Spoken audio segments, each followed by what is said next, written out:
जय करवा चौथ माता। दोस्तों, स्वागत है आप सभी का एक बार फिर से। भक्तों, कई वर्षों बाद एक दिव्य, दुर्लभ और अद्भुत संयोग में 2024 में करवा चौथ पढ़ने जा रही है। दोस्तों, करवा चौथ 2024 में कब है और कब निकलेगा, चांद और क्या है, पूजा का शुभ मुहूर्त और सर्गी के समय क्या खाना है, कौन देता है, जानिए सब कुछ ज्योतिष के अनुसार। भक्तों, भारत में हिंदू धर्म ग्रंथों, पौराणिक ग्रंथों और शास्त्र आदि के अनुसार हर महीने कोई न कोई उपवास, कोई न कोई पर्व, त्योहार या संस्कार आदि आता ही रहता है। लेकिन कार्तिक मास के शुक्ल पक्ष की चतुर्थी को जो व्रत किया जाता है, उसका सुहागिन स्त्रियों के लिए बहुत अधिक महत्व होता है। दरअसल इस दिन को करवा चौथ का व्रत किया जाता है। भक्तों, अगर जिस महिला की शादी हो गई है, तो ऐसे में अगर आपका पति भी इन 3 चीजों को पहनने के लिए बोले तो आप तुरंत मना कर दें। उससे पहले भक्तों, जान लेते हैं करवा चौथ का सही मुहूर्त और करवा चौथ की सही तारीख के बारे में। दोस्तों, 2024 में इस बार करवा चौथ अक्टूबर के महीने में यानी 20 तारीख को मनाया जाएगा और इस दिन रविवार है और पूजा करने का मुहूर्त है। करवा चौथ की पूजा के लिए 1 घंटा 16 मिनट तक शुभ मुहूर्त है। पूजा का शुभ समय शाम को 5:46 से लेकर शाम 7:02 तक है। यह पूजा का शुभ मुहूर्त रहेगा। इसी मुहूर्त में आपको पूजा पाठ करना है। और इस साल करवा चौथ के अवसर पर चांद निकलने का समय शाम 7:54 पर है। इस समय से आप चंद्रमा को अर्घ्य दे सकती हैं। उसके बाद पारण करके व्रत को पूरा कर सकती हैं।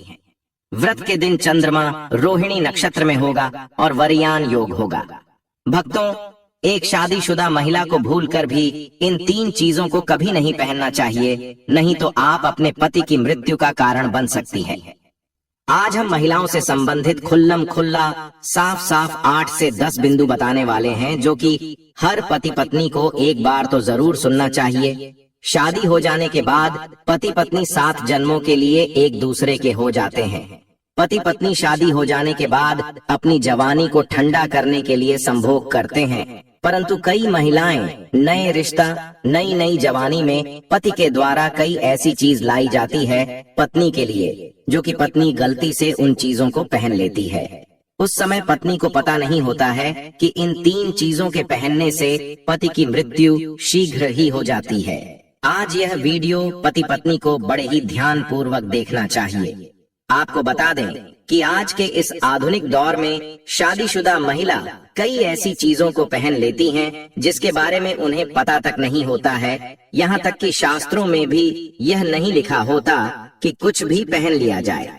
ऐसे में उनके जीवन पर नकारात्मक प्रभाव पड़ता है, यहाँ तक कि परिवार, रिश्ते और पति की जान भी चली जाती है।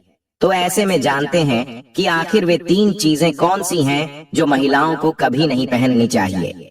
ईश्वर कहते हैं कि जो भी व्यक्ति अच्छे तरीके से पूजा पाठ करता है, उसे मैं स्वीकार करता हूँ, उसकी हर मनोकामना को मैं पूरा करता हूँ। वीडियो में आगे बढ़ने से पहले अभी ही वीडियो को लाइक कर और नीचे कमेंट बॉक्स में लिख दो सच्चे दिल से जय जय बजरंग बली। भक्तों, हिंदू धर्म में विवाह के बाद हर स्त्री के लिए 16 श्रृंगार बहुत मायने रखता है। मांग में सिंदूर, माथे पर बिंदियां, हाथों में चूड़ियां, पांव में पायल और बिछिया। यह धारण कर जब एक लड़की अपने घर को छोड़ किसी दूसरे घर में प्रवेश करती है, तो उसके जीवन के मायने ही बदल जाते हैं। श्रृंगार एक स्त्री की सुंदरता में 4 चांद लगाता ही है। साथ ही यह एक स्त्री के जीवन में परिवर्तन और समाज में उसकी पहचान को एक नए रूप में प्रस्तुत करता है। केवल धार्मिक दृष्टि से ही नहीं, बल्कि वैज्ञानिक दृष्टि से भी 16 श्रृंगार का महत्व माना जाता है। 16 श्रृंगार में उपयोग होने वाला सामान किसी भी सुहागन स्त्री के वैवाहिक जीवन का प्रतिनिधित्व करता है।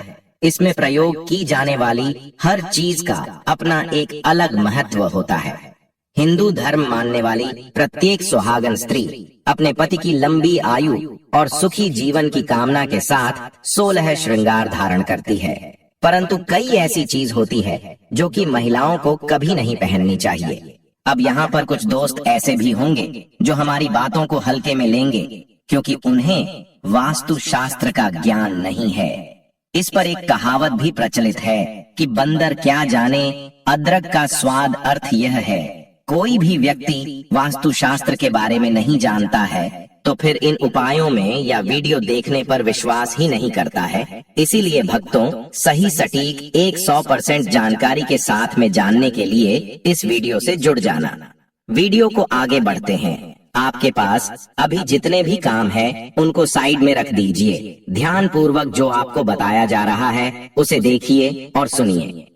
नंबर 1, शास्त्रों में स्पष्ट बताया गया है कि किसी भी शादीशुदा महिला को एकदम सफाचट सफेद रंग का वस्त्र कभी नहीं पहनना चाहिए। ऐसा करने से आपके मान सम्मान को ठेस पहुंच सकती है। आपको बता दें कि आजकल के फैशन के युग में महिला सुंदर दिखने के लिए काफी ऐसी हदें पार कर देती हैं जिसके बारे में सोचना भी पाप के बराबर है। वास्तुशास्त्र के अनुसार किसी भी शादीशुदा महिला को एकदम सफाचट सफेद रंग की साड़ी या सूट कभी नहीं पहनना चाहिए। इसके पीछे का कारण यह है कि सफेद रंग की साड़ी को पहनने से पतिव्रता धर्म बिल्कुल खत्म हो जाता है और उनके रिश्ते में नकारात्मक ऊर्जा का आगमन हो जाता है, क्योंकि यह लिबास विधवा होने का है। ऐसे में आप अपने पति की मृत्यु का कारण बन सकती है, इसीलिए हो जाएं सावधान। वहीं अगर आप सफेद रंग का वस्त्र पहनना चाहती हैं, तो ऐसा पहने जिसमें कुछ और रंग भी जरूर हो, लेकिन एकदम सफेद रंग का कपड़ा कभी न पहने। नंबर 2, इस आधुनिक दौर में महिलाएं सुंदर दिखने के लिए पैरों में सोने की पायल और बिछियां पहन लेती हैं, जो कि शादीशुदा महिलाओं के लिए पूरी तरह से अशुभ माना जाता है। पैरों में सोने से बनी हुई चीजों को पहनने से कुबेर महाराज का अपमान होता है और जिसके कारण आपके परिवार से रिश्ते टूट सकते हैं और कई सारी परेशानियों का आगमन भी हो सकता है। इसीलिए सोने को पैर में कभी न पहने। पैरों में सोना पहनने से पाप लगता है, इसीलिए हो जाएं सावधान। नंबर 3, सिंदूर और मंगलसूत्र का महत्व। हिंदू धर्म के अनुसार सिंदूर और मंगलसूत्र के बिना शादी अधूरी मानी जाती है। आपको बता दें, ये तो सभी लोग जानते हैं कि हिंदू महिलाओं के लिए सिंदूर सुहाग की निशानी होती है। इसे वे अपने पति की खुशी से जोड़ती है। ऐसे में अगर जो महिला विवाहित होकर भी सिंदूर न लगाएं, तो दुनिया का सबसे बड़ा पाप माना गया है और आपके इस पवित्र रिश्ते को और व्यक्ति मनहूसियत का नाम दे सकते हैं। इसीलिए मांग में सिंदूर होना आवश्यक है। वहीं मंगलसूत्र का भी बड़ा महत्व है। मंगलसूत्र में सोना या पीतल भले ही न लगा हो, लेकिन पीले धागे में काले मोती जरूर होने चाहिए। ऐसा माना जाता है कि मंगलसूत्र का पीला हिस्सा माता पार्वती और काला हिस्सा भगवान शिव माना गया है। शास्त्रों के अनुसार शादी होने के बावजूद भी जो महिलाएं मंगलसूत्र न पहनती हैं, तो सबसे बड़ा पाप है। ऐसे में आपके रिश्ते पर कलंक लग सकता है। इसीलिए एक शादीशुदा महिला को मंगलसूत्र अवश्य पहनना चाहिए। अगर आपके पास मंगलसूत्र नहीं है तो कम से कम गले में काला धागा तो पहन सकते हैं। दोस्तों, क्या आप जानते हैं कि अगर सिंदूर में एक ऐसी चीज रख दी जाए जो आपके लिए और आपके परिवार के लिए बेहद शुभ हो?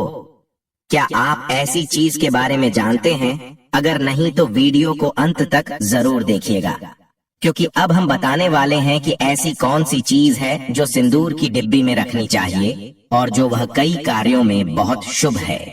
धार्मिक मान्यता के अनुसार सिंदूर लगाने के कई नियम होते हैं जिनका पालन करना अनिवार्य होता है। सिंदूर लगाने के संदर्भ में जो भी नियम बनाए गए हैं, सभी सुहागिन महिलाओं को इन नियमों का विधि पूर्वक पालन करना चाहिए, अन्यथा उनके जीवन में परेशानियां उत्पन्न होने लगती हैं। जो महिलाएं सिंदूर के नियमों का पालन नहीं करती, ऐसी महिलाओं के पति को धन तथा स्वास्थ्य संबंधी समस्याओं का सामना करना पड़ सकता है। तो आइए जानते हैं सिंदूर लगाने के वे कौन से नियम हैं जिनका पालन हर महिलाओं को करना चाहिए। नंबर 1, सिंदूर का गिरना बहुत ही अपशगुन माना जाता है, इसीलिए हमें हमेशा बच्चों से दूर रखना चाहिए। अगर आप किसी ऐसी जगह पर रखेंगी तो बच्चे इसे हाथ लगाएंगे और यह गिर सकता है। नंबर 2, मांग के लिए आप हमेशा ही सूखे सिंदूर का ही इस्तेमाल करें।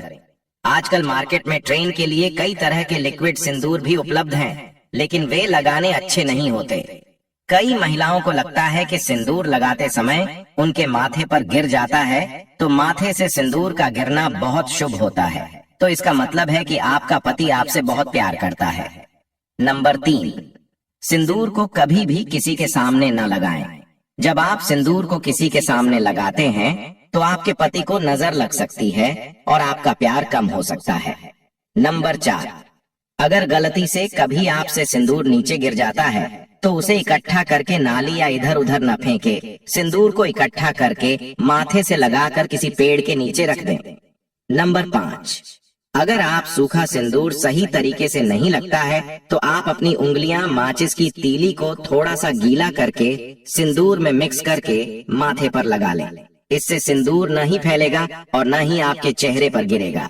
नंबर 6, शादीशुदा महिलाओं को सदैव सिंदूर अपने पैसे से खरीद कर ही लगाना चाहिए। किसी अन्य के पैसे से खरीदा गया सिंदूर लगाने से बचें। लेकिन वहीं अगर किसी का दिया हुआ सिंदूर अगर कोई महिला लगाती है तो इससे बहुत बड़ा अनर्थ हो सकता है, जिसकी आपने कभी अपेक्षा भी नहीं की होगी, और साथ ही धन वैभव की कमी और पति को किसी भी तरह से सफलता ना मिलना, घर में क्लेश का वातावरण रहना, घर में इस प्रकार का वातावरण बन जाता है। नंबर 7, इसके साथ ही कभी भी महिला को बगैर नहाए मांग में सिंदूर नहीं लगाना चाहिए। सबसे पहले महिला नहा लें और पूजा पाठ कर लें, उसके बाद ही अपने माथे पर सिंदूर लगाए। सिंदूर लगाते समय सदैव आप अपने पति की लंबी आयु तथा उनकी सफलता के बारे में ही सोचें।